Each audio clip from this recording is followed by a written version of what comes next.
घरातली सगळी कामं आवरली आणि आली होती 2.5 किलो पिठाचं, गव्हाच्या पिठाच्या पुऱ्या बनवून द्यायची ऑर्डर. पिठंही त्यांचंच होतं, तेलही सगळं त्यांचं सामान होतं, फक्त पुऱ्या बनवून द्यायच्या होत्या. छान असं मी पीठ मळून घेतलं होतं, सकाळीच भिजायला ठेवलं होतं, थोडासा रवा टाकला होता पिठामध्ये. किचन वगैरे सगळं साफ करून घेतलेलं होतं, म्हणून किचन ओट्यावरतीच मी मोठमोठ्या चपात्या छान लाटून घेतल्या आणि त्याच्यात पुऱ्या काढून घेतल्या. सगळ्या पुऱ्या अशा टम्म फुगल्या होत्या. सगळ्या पुऱ्या करून झाल्या आणि एका डबा छान धुवून घेतला होता. त्या डब्यामध्ये सगळ्या पुऱ्या भरून घेतल्या. कुरड्या, पापड्या नाही सॉरी पापड होते आणि नाचणीचे पापड दिले होते त्यांनी तळण्यासाठी. पहिल्या छान कुरड्या तळून घेतल्या आणि नाचणीचे पापडही छान तळून घेतले. नंतर पापड होते तळायला, तेही छान तळून घेतले आणि डबा ठेवला होता छान घासून. डब्यामध्ये सगळे पापड भरून घेतले. ऑर्डर तयार केली. मला 11 वाजता सांगितली होती, पण त्यांना मला थोडा उशीर होईल, 11:30पर्यंत देईल मी. 11:30पर्यंत सगळी ऑर्डर तयार केली. त्यांची ऑर्डर त्यांना दिली. शिवण्याला शाळेत सोडलं, श्लोकला ट्युशनला सोडलं आणि मी मस्तपैकी बसले ऊस खाण्यासाठी. गावावरून ऊस आणला होता. ऊस खायला मजा यायची जेव्हा अण्णांकडं त्यांच्याकडं गाया होत्या. गायांना ऊस तोडून आणला का अण्णा त्याच्या कंडुऱ्या बनवायचे.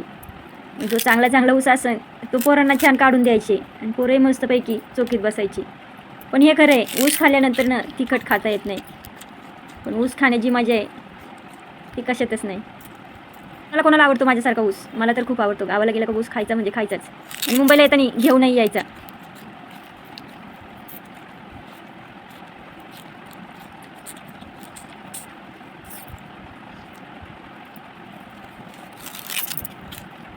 ऊस खाऊन झाला आणि श्लोकला ट्युशनवरून घेऊन आले.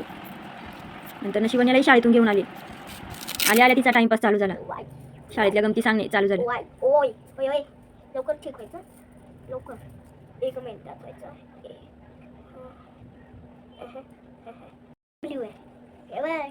एक प्रीमिट केली ना मी ना अभ्यास एवढा केला ना म्हणजे तू कळून पाहिजे. हा नाही हा नाही हा नाही नाही हा नाही हा नाही हा नाही हा नाही नक्की सांग. नाही हा काय केलं ती? मला विचारत होते होमवर्क चेक केला की नाही.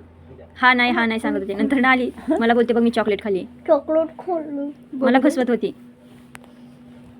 श्लोक बसला ट्विलिंग आर्ट बनवायला. खाली कुत्रे भुकत होते तर शिवण्याची मस्करी करतोय की बघ तुझे मित्रमैत्रिणी तुला आवाज देत आहेत.